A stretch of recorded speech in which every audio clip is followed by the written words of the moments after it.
We continue with our special edition of CT Sports Now, the athlete, the student athlete, and social media. I'm Mark Robbins. Let me reintroduce our panel as we continue with this topic. To my right, Tom Pincince, Assistant Athletic Director at Central Connecticut State and Social Media Educator. And of course, our two student athletes, Amanda Mendello from Foreign High School and Andrew Fallon from Notre Dame of Fairfield. So I've brought everybody together, and now we're going to find out just what pupil and teacher can do to, well, not solve any sort of problems, but at least get people going in the right way. And part of your presentation, Tom, is the acronym THINK.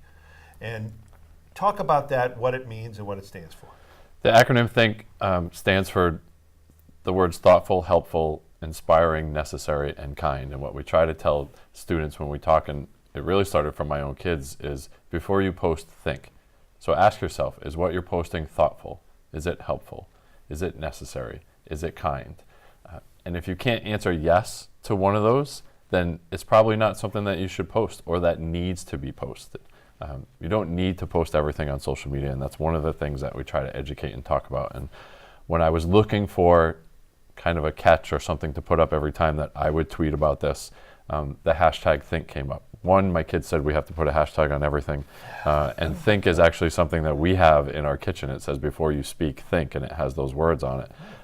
So we changed it and we said before you post, think. So it's not something that I made up. I have stolen it from other places. It is all over the place, but it's easy to remember. And I think if you talk to these two especially, having heard me talk, that hashtag think and then making good decisions are really the two things that I'll harp on as throughout the speech. Usually we speak for anywhere from 35 to 45 minutes, maybe up to 60 minutes. But when they leave, it's, do they remember the hashtag think, and do they remember to make good decisions? Well, let's ask them, because both Amanda and Andrew have heard Tom speak. They heard him several months ago, so let's test their memory a little bit. Do you guys remember? Does he look familiar? Yeah. I look different. I shaved. That's true. Yes. Have a beard anymore. Even from the video right. A couple weeks ago. But I mean, what did you take out of that? What do you remember?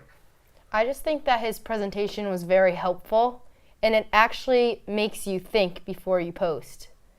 Does everything need to be posted? No. And some things shouldn't be posted. They should be kept to yourself. So it actually really makes you think. Mine, it really opened my eyes to, the privacy standpoint of social media. And so, anyone can see what you're posting. Even if you have it on private, there's certain things that people can see. And so, unless you want everyone in the world to see what you posted, you got to put a little thought into it before you put it up. Yeah, and he brings up a good point on privacy, and especially with student athletes in their competition with others. How far have you found student athletes will sometimes go to boast about a win, maybe a little overzealous about beating, a rival school? Or I don't think boasting about a win is that bad. I think putting those things up, when you get excited and you want to put things up there, that's fine. Where it becomes a problem with high school athletics and even college athletics is maybe not so much with the student athletes, but sometimes with the fans. Where the fans will try to find the student athletes on social media, reach out to them, try to entice them into making a bad decision or going back and forth with them. And that what we tell our student athletes is, if somebody from another fan base reaches out to you and talks to you and tries to bait you into making a bad decision, then just don't respond. You can block them immediately. You can not respond to them, and eventually they're gonna go away. But those people who go after you and go after you and go after you, if you respond, that's exactly what they want, and they get all excited. And it's why people feel closer to professional athletes, because they can tweet to them, and every once in a while they'll tweet back. But when it comes to high school age and college age, we let them know that just ignore them, or if you want to block them, and you don't have to worry about it after that. So, do you have anything you'd like to ask? Well, we talked a little bit about beforehand. What I would like to know, and there were a couple of different presentations that we gave at Foreign. We talked to student athletes and parents. And Andrew, with yours, we went to the Southwest Conference captains or juniors that were going to be captains. So it was a little bit more of an intimate setting. I would like to know, what you left there knowing that maybe you didn't know before, or if it, like you mentioned that it made you think, but did it stop you or maybe your teammates? Did it create some conversation among your teammates and say, oh my God, maybe we shouldn't be doing what we're doing on social media? Well, directly after, like right after the talk, we were all, we would talk about it because we had just been inside it. And a lot of what we were talking about was, like I said before, the privacy thing. And so I know a lot of people, my social media accounts were already on private, but a lot of people went and put theirs on private directly after your talk because of what you said. And what we talk about with making your accounts private is making sure that you know everyone that follows you on all of your social media accounts. So, it's very popular, or students sometimes will think they're very popular if they have 1,500, 2,000, 2,500 followers, when the reality is at 13 to 18 years old, you probably don't know that many people. I don't know that. But even if your accounts are set to private, the decision making still needs to be good on your end, because regardless of what you put up there and who follows you, if it's controversial enough, if it's funny enough, or if you think it's funny, a lot of this stuff happens because someone's trying to make a joke and it ends up being a bad joke. That regardless of whether people follow you or not, or whether everything's private, that you still need to go on and make good decisions. Yeah. Without being specific, unless you want to be, have you guys put up something and regretted it shortly after, or even a day or two later realized for whatever reason it shouldn't have gone up?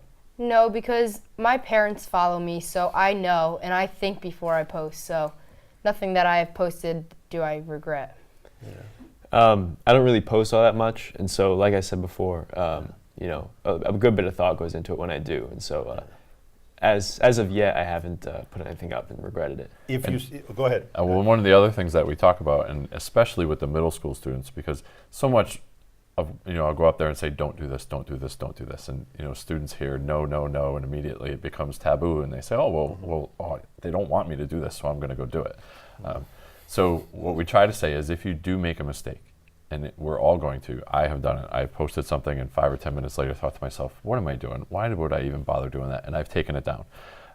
So sometimes that will work, sometimes it won't. If it's bad enough, someone's going to take a picture of it and send it out to everybody else and say, hey, look what so-and-so posted. And we've seen that a lot with different colleges and universities throughout the country this fall, where students have made bad decisions with what they've put up there.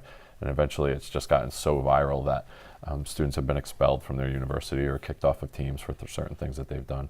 But what we try to harp on and try to tell the students is, even if they make a mistake, just let somebody know what's going on. If something has happened and you've talked to somebody you shouldn't have talked to, or someone who's contacted you who you shouldn't be talking to, let somebody know. Talk to your parents, talk to a teacher, talk to a coach, because you haven't done anything wrong at that point. Right. And to make sure that they understand that the more people know, the more people can help them out.